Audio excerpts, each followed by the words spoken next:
So now we're going to move into our big idea number 4, outcome-based math essentials, and looking at targeted practice and instruction. Because we always want to be thinking about what do the students need to have to do their best learning. We talk about it all the time, our readiness assessments, but for outcome-based math and targeted practice, we want to ensure that they have some particular things. So we'll just quickly go through those. So first thing is they need to know what outcome they're working on. That's something that we've been talking about quite a lot, the I can statements. They want to also be able to set learning goals. So know where they want to get. So they have the outcome, that's kind of the end piece, but what is their goal throughout that process? They also need to know what understanding looks like, as well as what it doesn't look like. And that's where the teacher comes in. And that is a piece of learning that needs to happen right from the cuff. Really important. Students have to have voice and choice and flexibility in how they meet an outcome. Okay? So that's that piece around the pace, the path. What are the opportunities we're giving them based on who they are as a learner and their learner profile? Their interests, how they work best, to provide them that voice, choice, and flexibility in how they meet an outcome. They all don't have to do it the same way. Unless you've decided you're teaching the whole class a concept and they're working on something at the same time. Typically with outcome-based math, though, you want them to be able to work at their own pace when they're ready. Sometimes you're going to be guiding them through that pace. Okay? And they can write assessments as many times as they wish. Okay, so practice, do it again. We're looking for mastery. They can also challenge the test. So what we mean by that is that if you're doing a pre-assessment, they do quite well on it. If they want to skip and try to do the post or the test at the end without doing the work and challenge it, they can try to do that. But if you are looking for mastery, that's where you come in and you have a conversation with them about it. How did they do on that test? Do they need to go back and work through some pieces so that they do have mastery? Mastery is the key. You also want students to be able to take ownership of their learning. What are those key things that they need to have to be able to do to take over their own learning? We want students to work towards mastery, not just to try and complete an outcome, but really master it at their ability level. Move forward when they demonstrate mastery. So that's when they're going to move forward, when they hit mastery. Okay. They also have to have a way to be able to track their growth. They need to know where they're at, where they're going, and what they're doing along the way. So those are some of the must-haves that you want to be thinking about. You need to make sure that you're providing some voice and choice when you're setting up your math. It doesn't have to be a lot if the kids aren't ready for it. But they need to feel that they have some say in what they're doing. So you want to make sure that you've allowed for that. You want the opportunity to do some direct and explicit instruction. They still need that. The kids need you, whether they're super high ability or they're struggling. They need that opportunity to sit with you at some point and get that direct instruction, whether it's to move them into a mastery level or beyond what you're doing, or whether it's to build some foundational skills that they might be lacking. You need to provide time in your schedule and when you're setting up this to have that time face-to-face with the kids. You need that opportunity for reteaching. And that's your exit slips, which we're going to be looking at later in the day. But that's going to help provide you with the information to know who needs reteaching. They're not always going to get it the first time. It's just the way life rolls, right? We all know that there's some kids that might need 3 or 4 passes of a concept before it really becomes solid for them. Not just go back and redo the stuff we've already given them, but actually get some new instruction. And that might be where you might want to talk to a colleague, because maybe you've already exhausted your resources on how to explain this concept. You're going to check in often with formative assessment. There's no way to know that the kids are doing anything if you're not measuring something. So, I mean, we can observe. That can be a form of assessment as well. But you want to know that they're getting where they should be. And if they're not, then you need to intervene quickly if they're going to be successful. And then again, that opportunity is you want a chance to see the kids daily. So we're going to guide them based on their readiness, and this is where it's really difficult to write a prescription because all of our students, as we know, are all very different, and they're all ready for different levels of responsibility at different times. So this is where your art comes in as the teacher. You're going to provide them based on their readiness, based on what they need. You're going to try that little dance of responsibility out with the kids. And you can always claw it back if need be, but you want to give them the opportunity to try and fail safe. It's always safe to fail, right? So feedback is really important. They need that ongoing, meaningful feedback. So if you do an exit slip and something comes of it, you want the chance to let the student know that you've looked at that and provide them with some guidance. If you're doing that regularly, those exit slips are going to become so important to the kids, they're going to treat them like they're the most important thing ever at the end of your class when they fill them out.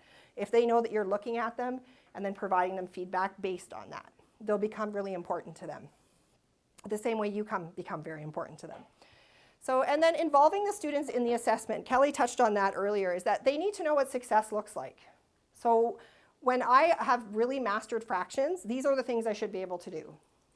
You know, some examples, and even like some real world stuff. And again, time for that full class is really important. I know we often talk about the importance of the small group, which is also really important, but you do need to have a chance to build community. And this is really more so important when the kids get a little older and they start going to all different classes and they might not have you all day, every day. You want an opportunity to build community within your room. So that's where your cumulative reviews and your games and your number talks are going to come in for building that community. So those pieces are just as important as that individual small group instruction as well. So you want to include a balance of that. And then we'll talk about how we do this later today, but you want those opportunities to take them from the surface to the deep, to hopefully the transfer. Okay, so shifting gears, kind of related though, absolutely related.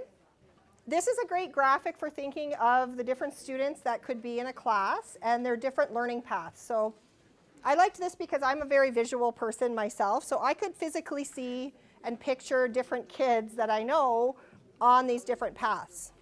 If you can think of students that might be within your school or within your classrooms, you kind of have those more, these would be kind of our more high ability kids on this path number 1.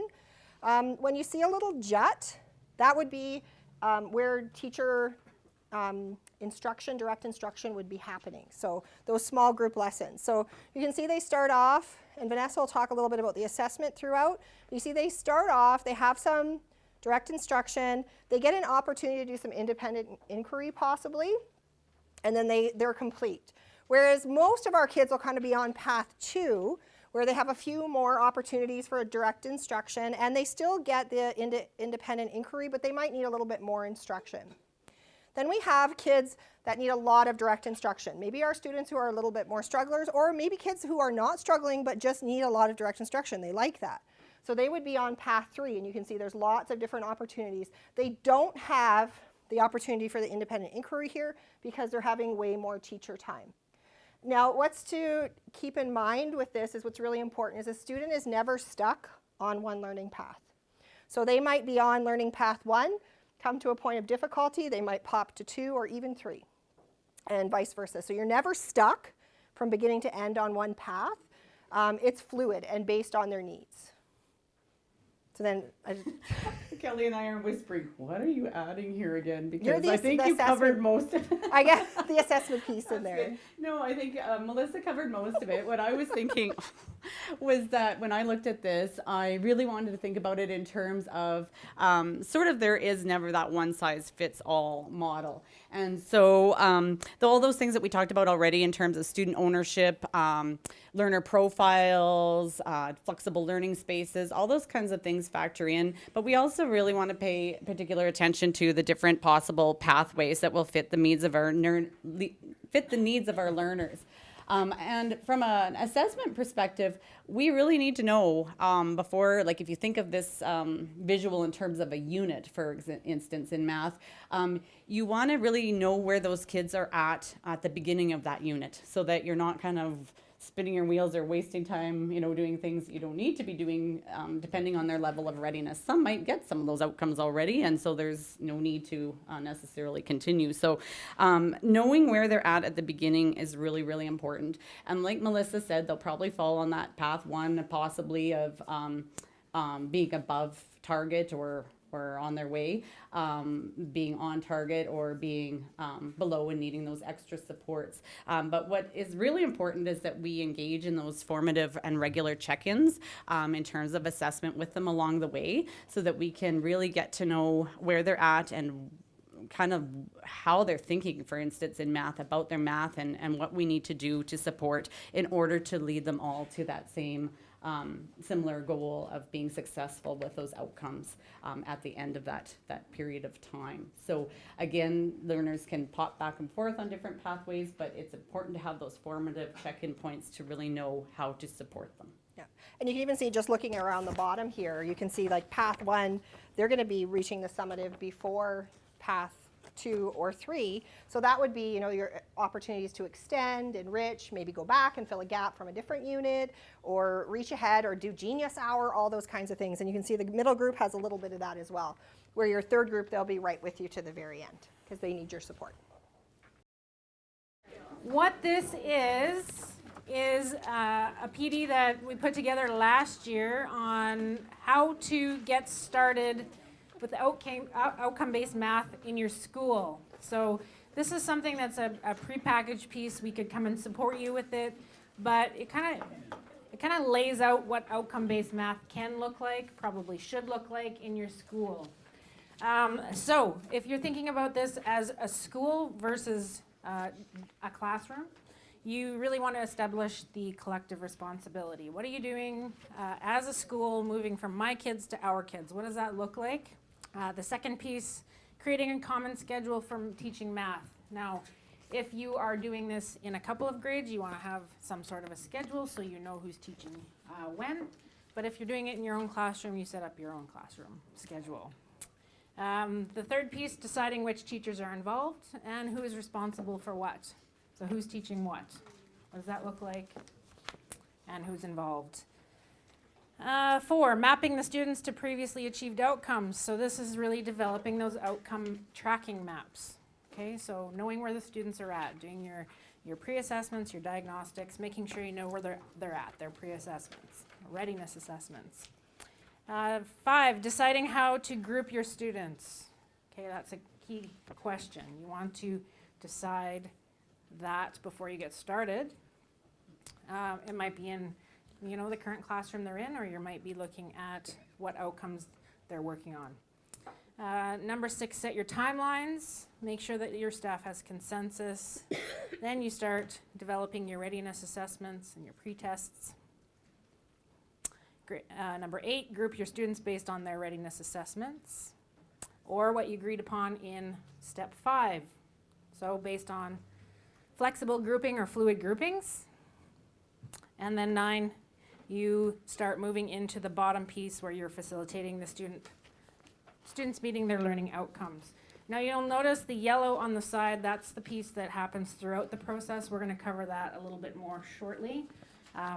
But again, if this is something you're interested in having some support in your school, we would be happy to help you with that. I know we worked through it at a couple of schools last year. And so now we're going to talk about the ABCs of facilitating students meeting their learning outcomes. So what you're doing is, again, the kids need to know what they're actually learning. So you're introducing that I can outcome, and maybe some of the indicators, like what does that mean that I understand fractions? I can understand, well, what does that mean? Okay, so just being very explicit with the kids, giving them that opportunity to put things into their own language, ask some good questions. You're going to always have a student that might be ready to challenge the test, possibly. You know them best. It might not be what's best for them, and maybe you just say, no, that's your right as their teacher. But if it's applicable and you think it's something that would benefit them, let them do it. And then, of course, that direct instruction, small group, large group, however that might happen, you're going to be teaching those procedural things, the proper vocabulary. This is all our surface learning, which we're going to talk about a little bit later. But this is where that direct instruction is, where we're really developing the new concept. We're building the foundation there. So that's what we would be doing there. Then you're going to provide them with the activities to get there. So you're going to give them playlists, which I know lots of you guys are using great playlists. You're going to have activities for them. That's going to take them more to that deeper level of learning. That's where they get to practice it, right? And hopefully have some fun with it and apply it. Then you're going to use some kind of formative assessment. I'm a big fan of exit slips. You know, I'm forever talking about exit slips. It could just be like, do you need help tomorrow? Looking at scale of help to take this number line and put all these decimals on it. So I can use that to regroup for reteaching, or maybe move some kids on. Like, wow, you really got this. You've shown me on 3 exit slips you have this outcome. I don't need to give you a test. You're good. Okay, so there's even that opportunity there. So then, of course, reteaching as we need it. When they're ready, give them the post-test. And then you have that option, and this is going to depend on your students, whether you're going to extend the learning, you're going to provide an opportunity to do enrichment, so they might just get to do something they want to do. Maybe it's not even related to math, and if you're okay with that, that's great. I know in my room, a lot of my enrichment activities, and we're often coding. The kids would go and be like, I want to do this code combat, like nuts about code combat or code studio. So that was some of the, they chose. I would give them, you know, 3 or 4 choices for enrichment, and they would choose. So it could be an EverFi program's another great one too to include in there. And then, of course, while they're working on that, you might be reteaching, or they might go on to the next unit. Maybe that's how you want your class to work. That's totally up to you. And then you also want to make sure that there's a way to note, as Nicole was saying, those outcomes that maybe they didn't quite master, and that the teacher next year or the teacher next unit, if that's how your school is set up, knows that. So that if they do happen to finish, let's say the next one is geometry, and they're not like me and they're good in geometry, they might finish a little early, and then maybe they can pop back and get some of those number sense things with the regrouping. So this is an awesome resource for everybody that's also in your package. And this was put together by a group of mentors, Pebble mentors last year, that looked at outcome-based math. So this is what the group came up with. They felt these are kind of what you need to know to get started with outcome-based math in your school, or maybe what you need to have in place to do it well. Maybe even if you're already doing it and you want to just think about these things. So we're going to look at the learning environment. We're going to look at collective responsibility, the student skills, the academic skills or the math skills. We're going to look at a few more considerations and where evaluation and celebration fit into this. And the actual teaching, you know, we do get there eventually. We do get to teach this stuff. And then reflecting and refining and reteaching. But this is something that I have found was a game changer for me in my practice. And that would be, in my world, we call it the Friday Five. I love actually the flashback, the Friday flashback. I love that. I like that term too. But when we're talking mastery, a student hasn't mastered something just because they can do 20 questions from a textbook and get them all right. That's not mastery. That's really great. They've got the procedure and they probably have the language, but they haven't mastered it. When you know they've mastered it is when it's out of context. So we'll talk a little bit about that later, is, you know, being able to read a question and say, is this a some and some more, some and some less, groups of, and letting them know those key terms so that they know whether they have to add, subtract, multiply, divide. So in order to know that mastery, they get that mixed review at the beginning when they're warming up, but you also want to assess them that way. Or you might not want to assess them, you just might want to do it as good, like, formative practice to have that information, which is assessment, I guess. I'm always coming back to that. We were talking about that earlier with Nicole too. I'm like, you are assessing. But when you give them a question, and let's say it's this time of year, and you put a concept that you spent a lot of time in October on there, as I love to say to my students, you guys, you do not have the luxury of forgetting this. Like, this is not just for October. This is for your life, and these are the skills that are going to get you through all of your math and all of your life as a human adult. You're going to need these things. So by revisiting those things Friday, it was the best thing that I added into my practice. And what I would do is I might have, and I always say I withhold the right to have an A, B, C, D. So don't you get all uppity on me, you guys, if it's a whole page, because sometimes I do that. I'd be like, yeah, it's only 5 questions, but they each have 5 parts. I'd be like, that's up to me. I can do that. But what would be so amazing is that I would be able to see who needs reteaching. I can also go back to, you know how sometimes when we have those concepts that sort of nicely lead into the next one? Well, I would be very strategic and put those on the Friday 5 if I knew they needed that concept next week, so that I could then pre-teach that or reteach that to those that need it. So you can really get so much information from those Friday 5s. And you know what? The beautiful thing would be is sometimes I would think someone didn't have a concept, but we had done it in the cumulative review so many times. They had it when we went back to the Friday 5, and I was like, woohoo, you can check that one off. So sometimes you'll be pleasantly surprised, but this is something that I would really strongly encourage you to include in your practice for outcome-based math. Real game changer. And my way to kind of get the kids excited, and they would literally run to finish their Friday 5.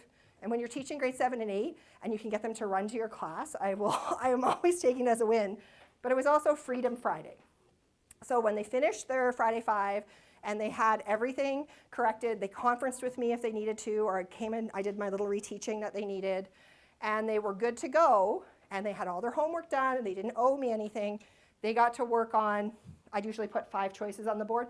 Really wasn't that much freedom, because I'd say you can code, or you can do an EverFi project, or you can do a Genius Hour. I'd give them 3 choices like that, and they're like, yeah, I get to choose. And I'm like, really? You're still getting a lot smarter. So we're all winning. And they would be really excited about it. So this is just something, and I'm more than happy to talk to you if you have questions about this. I would often just handwrite that Friday 5, much like I would do the cumulative review. I didn't reuse them, because again, I was trying to focus on what the kids need. So it doesn't have to be a lot of work. So a lot of what we're going to be talking about with my friend John Hattie, is going to be tied to this book here. So we've also asked the administrators to purchase this book for you. This isn't as important for you guys to have as, say, the Fluency one, I think, but it's really interesting. And what's great about this book is it goes through the strategies that have high impact. So these are the ones that we know will make a difference. And it doesn't talk about the other ones, because why bother, right? So this is for that reason, I feel that this is, a good investment. If you have it left in your budget, it is a good one. So a lot of the work that Hattie was doing, and they say they're only starting to connect it into the math now. They've been doing most of this work with English language arts, but really good teaching is good teaching, no matter what we're teaching. And we all know that, because most of us don't ever just teach one thing. We never get to do that. Even in cities, you often don't get to just do that. So they talk a lot about surface learning, deep learning, and transfer learning. Now, this is just a very general description of that. But basically that skill development, deepening it, and then using it. You can kind of think of it that way. So when we look at surface learning, that's the new learning. So when you're doing some of that direct instruction, you're doing your small groups or your full class, you're often getting to that surface learning. You're laying the foundation.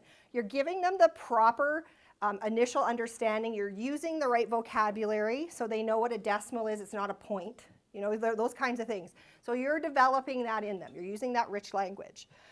You're explicitly introducing the labels when it's the right time. So you know how sometimes when we did that little demo, and then I said I might not even tell them I was doing distributive property until after I'd done it on a really easy question. So you're introducing it when it's appropriate to the kids, and the kids are developmentally ready for it. So it's all those good things. It's that initial understanding. There's explicit instruction. There is nothing wrong with surface learning. Okay, so don't think that means it's surface, it's shallow. It's not. That's certainly not the case.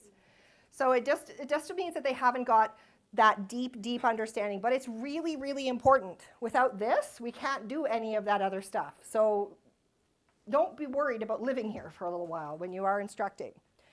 It can be super complex. Think about all the things you need to do to solve a certain type of problem that you teach. All the different things we need to do to, say, read a word problem, figure out its groups of, then I need to know how to multiply them and what that means. So just think of all those tiny little pieces, and if I'm multiplying, I need to know how to carry, and I need to know how to add, and I need to know groups of. Think of all those things. It can be very complex. Even though it's considered surface, it doesn't mean it's easy, and it doesn't mean it's just memorize it and do it without thinking about it.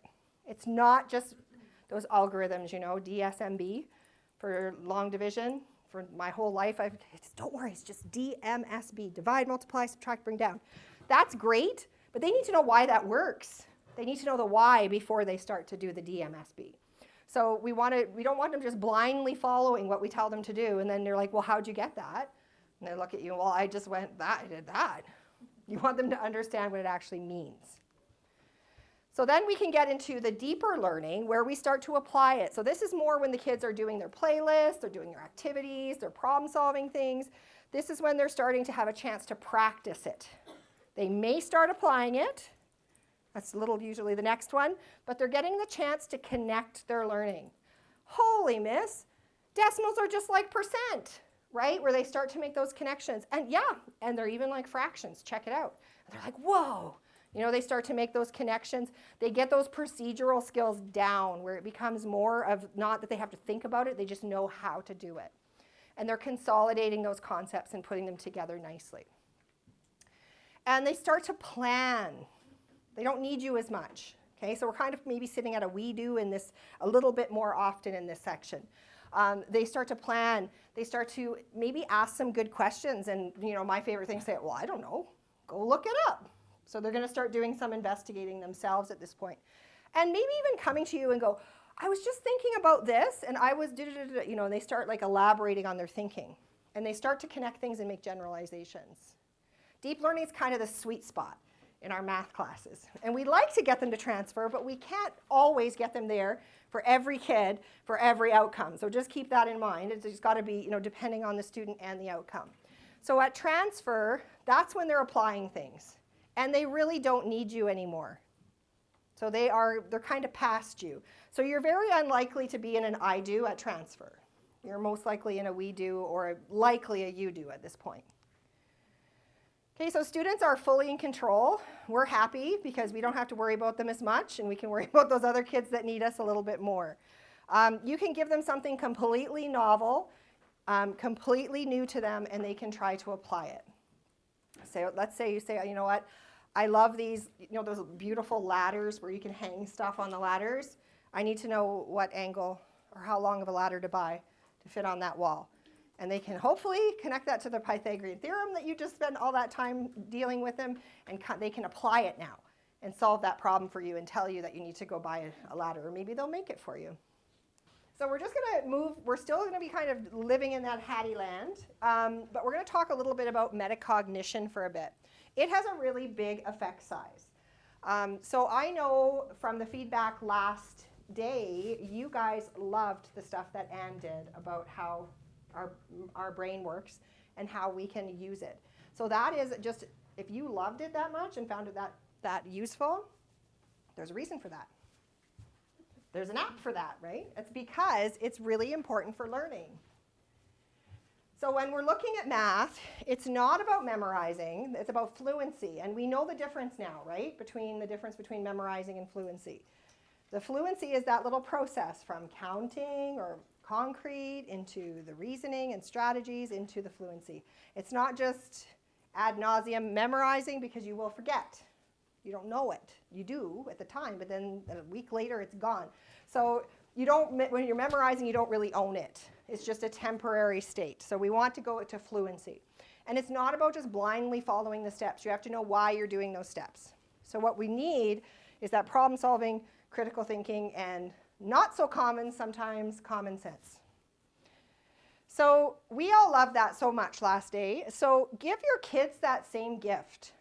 And there are resources and short little videos about how your brain works in the resource bank, because I think it's really important for students to know that. If they know that they have something called a working or short-term memory, and they have a sensory memory, and they have a long-term memory, what a gift to give those children. We didn't all probably learn that till we were in university.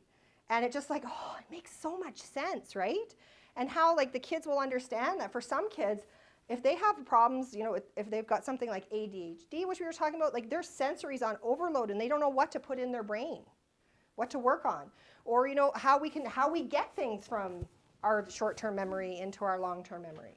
So what a gift to give your students. Don't hold it back, share it with them. Teach them how their brains work. It's phenomenal. It's great for kids. So these are some of the strategies that work for metacognition. So all of these things here will help build metacognition.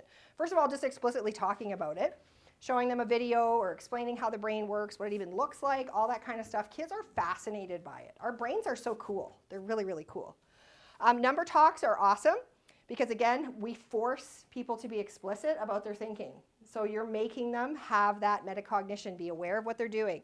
Notice and wonder is also a number talk, but you don't have to only use it in number talk. You can do notice and wonder in art, in language arts. You can do it anywhere. Social, science. Okay, that's a great strategy because, again, it forces them to direct their attention. Math journals are awesome for this. And here's the rule I would have with math journals if we were going after metacognition is that you are not allowed to erase. In fact, kids would be like, oh, she's making us use pen? Because I was always like, math isn't pencil. We all make mistakes. We have to be able to erase them. So when I said this today, you're working in pen. And they'd be like, what? You know, so you get their attention. Don't let them erase it because even if it's wrong, it's what they were thinking. And it's okay. Problem solving, problem of the week. One of the monthly musts for February is University of Waterloo's problem of the week, which is fabulous. And they don't send you the answers till the next week, so you don't even get to cheat as the teacher. You're in the same boat as your students, which is kind of fun. And there's all kinds of things on this. This is such a good site, aside from just that, but there's contests that your kids can participate in as well. It's a very Ontario thing. We all did it in grade 7 and 9. You do the Gauss contest. It's just one of those things you do. But this is also amazing. If you can go back up, there's something in here called Math Frogs for anyone who teaches grade 4, 5, 6, I believe. Great activities that have online interactives and then printables that you can follow up with the kids with. There's problem of the month for high school. So there's problem of the week for everybody. It goes all the way through, starting in grade 3, but problem of the month is high school, and it's geared to 11, 12. I don't even know if I could do some of them. They're quite tricky. And then there's some real-world math applications. This is just such a good site. It is a February monthly must, so it's nice and easy to find, and it is in the problem-solving collection as well on the Math Hub. Problem solving. We already know by Kristen talking about her kids even finding their pencil. It's important, not just in math, in life. It's a very important skill. So this is by all means not the problem-solving strategy that you would need to teach your kids, but it's just one. It's a very basic one that you could use where we need to understand what the problem's actually asking, get all that junk information out of the way. Then we need to make a plan. How are we going to get that pencil? How are we going to solve this math problem? Come up with some options, then do it. As Matt Damon would say, work the problem, right? And then reflect and evaluate, did that work? If not, we go back. Make sure we actually understand the problem and go through again. So this is a really high impact, 0.61, very high impact strategy for teaching. So you want to make sure that you get to this problem solving. This is going to help push you into that deeper learning as well. It's going to push you past the surface learning because you have to use it, you have to apply it, maybe even into transfer. So the one, you're going to pick a set of language, and this would be great to have some collective responsibility in your school for. When you look at a problem, are you going to, we would use sum and some more, would mean addition. If it's a sum and some less question, it's subtraction. If it's a group sub question, then we know it's multiplication. And if we're splitting things up, then we knew it was division. So decide on the language you want, but I would try to get everybody in your school on board and using that same so that they go, oh, it's a sum and some more, and that they know addition. Okay, so they're kind of going to make sense of that. What do you already know? What do you need to know? And you're going to kind of say what makes sense.